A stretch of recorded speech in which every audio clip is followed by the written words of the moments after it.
عزیزی بیٹیاں دیکھیے، انسان اگر اپنے ارد گرد جتنی بھی چیزیں ہیں کائنات میں، ان میں اگر غور کرے تو انسان کے اوپر چیزوں کی حقیقت کھلتی چلی جاتی ہے۔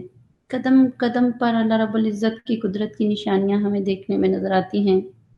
اپنے چاروں طرف دیکھیں، جتنی نیچرل سینریز ہیں، آسمان کی طرف دیکھیں، تب بھی اللہ کی عظمت اور کبریائی نظر آتی ہیں۔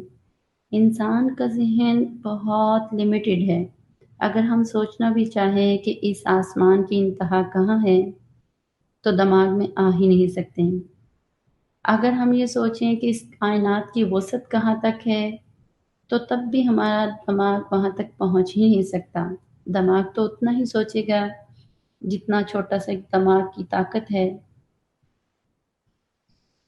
جس انسان کا دماغ اتنا چھوٹا ہے کہ اس میں کائنات کی وسعت نہیں آ سکتی، تو عزیزی بیٹیوں سوچئے تو صحیح وہ اللہ رب العزت کی ذات پاک کو کیا سمجھے گا۔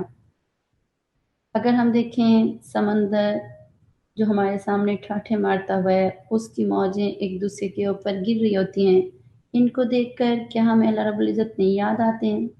کیا ہم اللہ رب العزت کی رحمتوں کا اندازہ نہیں لگا سکتے؟ سورج کو دیکھیں، ہر وقت جو روشنی دیتا ہے، تو انسان کے دل میں بے اختیار بات آتی ہے کہ اللہ، ایک سورج کی روشنی اتنی زیادہ ہے تو اللہ آپ کی اپنی ذات کے نور کا عالم کیا ہوگا۔ انسان خوبصورت پھولوں کو دیکھے تو اللہ رب العزت کا جمال نظر آتا ہے۔ انسان ایسے جانوروں کی طرف دیکھے جیسے شیر ہے جس کے اندر ایک دھاڑ ہوتی ہے، اس کا ایک جلال ہے، خوف، ایک رعب ہوتا ہے کہ انسان اسے دیکھ کے ہیبت آتی ہے۔ تو سوچئے تو صحیح کہ اس کی ہیبت یا اس کا خوف اتنا ہے کہ انسان اس کے پاس جانا پسند نہیں کرتا۔ وہ اللہ جو اس مخلوق کو پیدا کرنے والا ہے، آپ سوچئے کہ اس کا جلال کتنا ہوگا۔ تو اگر اللہ رب العزت ہم میں سے کسی پر ناراض ہو جائیں تو سوچئے عزیزی بیٹیوں ہمارا کیا حال ہوگا۔ جانوروں کو دیکھیں تو اللہ رب العزت کی فرما برداری کرنے کی سمجھ آتی ہے۔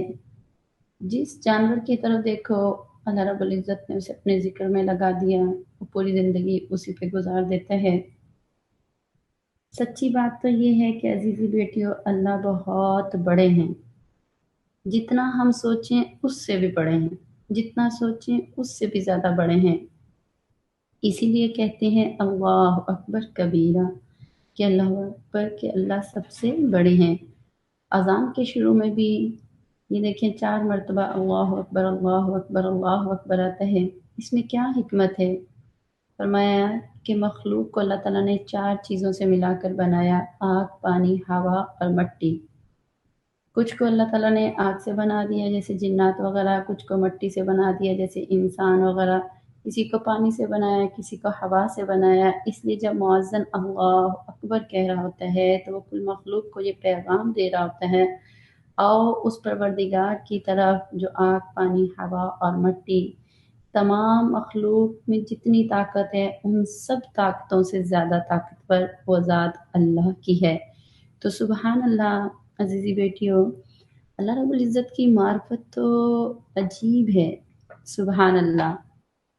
اپنی زندگی میں چاروں طرف نظر دوڑائیں تو ہمیں پتہ ہونا چاہیے کہ ہمارا بنانے والا کون ہے، اور جب ہمیں یہ یقین ہو جائے کہ ہمارا بنانے والا اللہ ہے، پھر اس کے اوپر یقین کامل بھی ہونا چاہیے۔ اللہ رب العزت نے اس پوری کائنات کو بنایا، اور پھر ایک اصول یہ ہے کہ جو بھی کس چیز کو بناتا ہے وہی اس کے رولز ریگولیشن ڈٹرمنٹ کرتا ہے۔